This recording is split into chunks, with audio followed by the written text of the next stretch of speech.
അയ്യപ്പൻകോവിൽ ഇടപ്പൂക്കുളം കൊച്ചുപുരയ്ക്കൽ കെ.യു. ബെന്നിയുടെ വീടിന് തീവെച്ച കേസിൽ അടുത്ത ബന്ധു ജോസ് ഉലകനാനെ പോലീസ് അറസ്റ്റ് ചെയ്തു. മേരികുളത്ത് നിന്ന് ഉപ്പുതറ എസ്.ഐ. പി.എൻ. പ്രദീപിന്റെ നേതൃത്വത്തിലുള്ള പോലീസ് സംഘമാണ് പ്രതിയെ പിടികൂടിയത്. കുടുംബ പ്രശ്നങ്ങളുടെ പേരിൽ ജോസും ബെന്നിയും തമ്മിൽ അകൽച്ചയിലായിരുന്നു. ജോസിന് ബെന്നിയോടുള്ള വൈരാഗ്യമാണ് വീടിന് തീവെക്കുന്നതിലേക്ക് നയിച്ചത്. ജോസ് കുറ്റം സമ്മതിച്ചിട്ടുണ്ടെന്ന് പോലീസ് പറയുന്നു. ശനിയാഴ്ച പുലർച്ചെ 2:45 ബെന്നിയുടെ വീടിന് തീവെച്ചത്.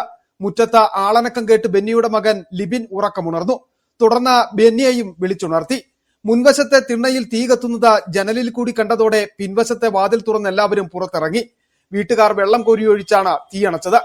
പിന്നീട് പോലീസ് നടത്തിയ പരിശോധനയിൽ പ്ലാസ്റ്റിക് ഉൾപ്പെടെയുള്ള മാലിന്യങ്ങൾ ചാക്കിൽ നിറച്ച ഇതിൽ ഇന്ധനമൊഴിച്ചാണ് തീ കത്തിച്ചതെന്ന് മനസ്സിലായി. പിൻവശത്തെ വാതിലിനു പുറത്തും ജനലിന്റെ വശങ്ങളിലും ചാക്കിൽ മാലിന്യം നിറച്ചു വെച്ചിരുന്നു. ഇവിടെയെല്ലാം ഇന്ധനവും ഒഴിച്ചിരുന്നു. മുറ്റത്ത് മുളകുപൊടിയും വിതറിയിരുന്നു.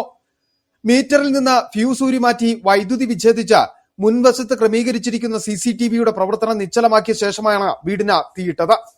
രണ്ടുപേരും കൂടെ ഇറങ്ങി ആ തീയാണ് പുറത്തെ വാതിൽ കൂടെ ഇറങ്ങി ഒച്ച കേട്ടുകൊണ്ട് ആരും ഓടുന്ന ഒച്ച കേട്ടു.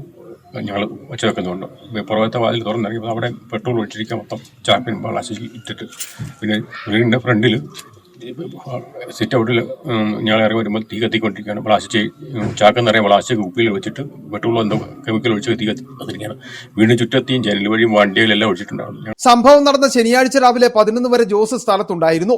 വിരലടയാള വിദഗ്ധരും ഡോഗ് സ്ക്വാഡും എത്തിയതോടെ ജോസിനെ കാണാതായത് സംശയത്തിനിടയാക്കി. പോലീസിന്റെ അന്വേഷണം കൂടുതലും ഇയാളെ കേന്ദ്രീകരിച്ചായിരുന്നു. ഞായറാഴ്ച രാത്രി 8:45 ജോസ് മേരികുളത്ത് ബസ്സിറങ്ങിയതായി പോലീസിന് വിവരം ലഭിച്ചു. ഉടൻ തന്നെ പോലീസ് എത്തി പിടികൂടുകയായിരുന്നു. കന്യാകുമാരിക്ക് പോയെന്നാണ് ജോസ് ആദ്യം പോലീസിന് മൊഴി നൽകിയത്. പിന്നീട് കസ്റ്റഡിയിലെടുത്ത് വിശദമായ ചോദ്യം ചെയ്യലിൽ ജോസ് കുറ്റം സമ്മതിക്കുകയായിരുന്നു. കോടതിയിൽ ഹാജരാക്കിയ പ്രതിയെ റിമാൻഡ് ചെയ്തു. Senior civil police officer Rejin George, home guard Sebastian എന്നിവരും പോലീസ് സംഘത്തിലുണ്ടായിരുന്നു. City vision, Upputhara.